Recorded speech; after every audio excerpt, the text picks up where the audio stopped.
भैया जी आपका? मेरा नाम कृष्ण प्रकाश मिश्रा है। कहाँ के रहने वाले हैं? हम बंदीपुर के रहने वाले हैं, बंदीपुर ग्राम से। जी हाँ।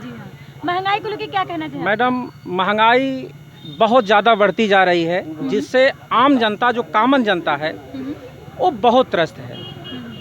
और इसके पीछे हम एक मोटिव मानते हैं। सरकार दो प्रकार से सरकारें चलती हैं। मेरा जहाँ तक अपनी थीम है, एक सरकार तो वो होती है कि लोगों का विकास करके विकास की बात के तरफ अग्रसारित होती है। दूसरा तो वो होता है कि जनता को इतना ज़्यादा दबा दो कि जनता अपना रोटी खाने के लिए ही विकास समझे। इसी नीति पर माननीय मोदी जी गवर्न कर रहे हैं अपने सरकार को, जिसको अपने बहुत बड़ी उपलब्धि को मानते हैं। गवर्नमेंट की सारी पीएसयू सेक्टर्स को ये बेचने में अपने आप को सीना थपथपाते हैं। जितने भी गवर्नमेंट पीएसयू सेक्टर्स हैं, सब दिन प्रतिदिन बिकते जा रहे हैं। और इनकी सबसे बड़ी स्ट्रेटजी क्या है? जितने भी गवर्नमेंट सेक्टर हैं, पहले सरकार को पब्लिक में बदनाम करिए। आप जो है, जितने भी सरकारी कर्मचारी हैं, कहें निकम्मे हैं, कमीने हैं, जो जिस भी संज्ञाओं से दर्ज किया जाए, इनको आप दर्ज कर दीजिए। जब पब्लिक में इनका परसेप्शन खराब होगा, तब उसको कहेंगे ओहो नहीं, ये तो खराब संस्था है, इसको बेच ही दिया जाए, तो कोई मतलब नहीं है। जैसे बीएसएनएल की इन्होंने दुर्दशा कर डाली, और जितने भी पीएसयू सेक्टर हैं, सबको सब दुर्दशा करके रख दिया है। और सिर्फ केवल चंद्र पूंजीपतियों के हाथ में देश की सत्ता को बागडोर ये संभालना चाहते हैं। अब इनकी यही नीतियां हैं।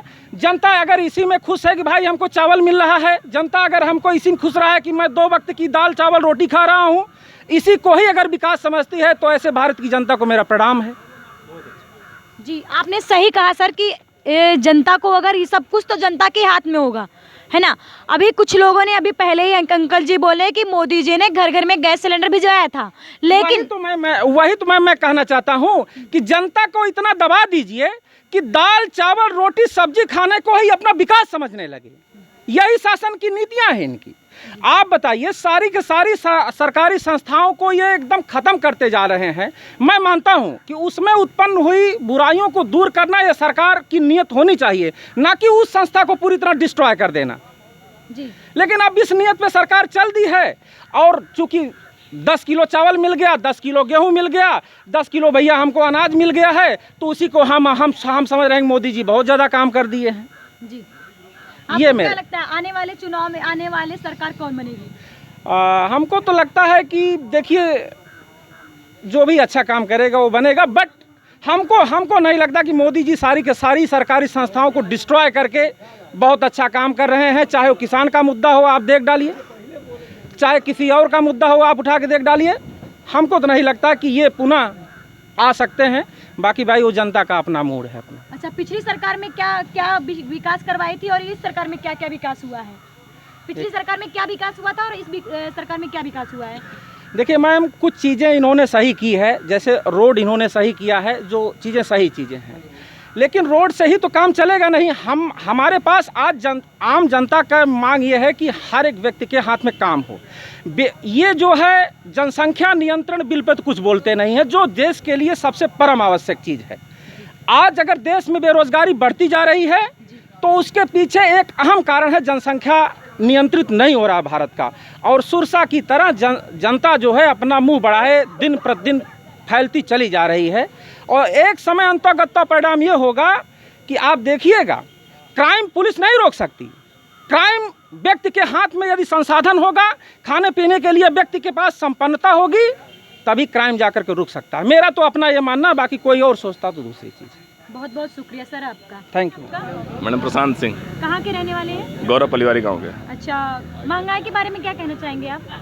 मैडम, महंगाई तो मेरे हिसाब से हर सरकार का मुद्दा रहता है, हर टाइम का मुद्दा रहता है। लेकिन अभी हमारे इस आर्थिक संकट के कारण जो भी हमारी समस्याएं हैं, कोरोना है, जो भी लॉकडाउन, उसकी वजह से थोड़ा पब्लिक फेस कर रही है प्रॉब्लम, मुझे पता है। लेकिन मुझे लगता है कि धीरे धीरे सब ठीक हो जाएगा। धीरे धीरे सब कुछ पटरी पे आ रहा है।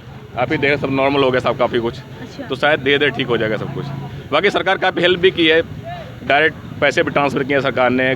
आप देखे होंगे पिछले 1 साल से फ्री में गेहूँ और चावल दे रहे हैं, जिसके कारण काफ़ी लोगों को हेल्प मिली है। ऐसी बात। आपके अकाउंट में कितना पैसा आता सरकार का? मेरे अकाउंट नहीं आता, पापा के अकाउंट में आता है। पापा के अकाउंट में आता है।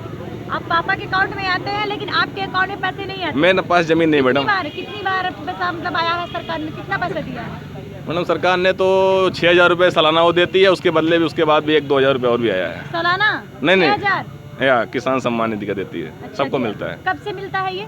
ये शायद 19 से मिल रहा है। अच्छा, आपको मिल रहा है? नहीं, पापा को मिल रहा है, मेरा नाम जमीन ही नहीं है। अच्छा, आपके नाम जमीन नहीं है, पापा नहीं। को मिल रहा हाँ है। हाँ मिल रहा है। और भी पैसा और कुछ मिलता है सरकार की तरफ से आपको? या गेहूँ चावल मिलता है, बहुत कुछ मिलता है। अच्छा, गेहूं चावल भी मिलता है आपके या। पास? सरकार देती है आपको गेहूं चावल? हाँ भी देती है देता है। देती है। अच्छा, पेट्रोल के बारे में क्या कहेंगे? पेट्रोल क्यों महंगा पेट्रोल हो का रहा है? दाम बढ़ रहा है, शायद मैंने सुना है कि अभी सरकार इस पे कुछ योजना ला रही है कि पेट्रोल अच्छा, दाम लोग 10 से गाड़ी 20 चलना रुपये। छोड़ दिए, साइकिल से आजकल चल रहे हैं। नहीं मैडम ऐसा कुछ नहीं है। जितनी गाड़ियाँ चल रही हैं अभी सबसे गाड़ी चल रहे हैं। नहीं, जिसके पास पेट्रोल भराने के पैसे इतने ना हो पाए वो इंसान क्या करेगा? मैनेज करेगा अपना। अच्छा, सरसों का तेल इतना महंगा क्यों हो गया है?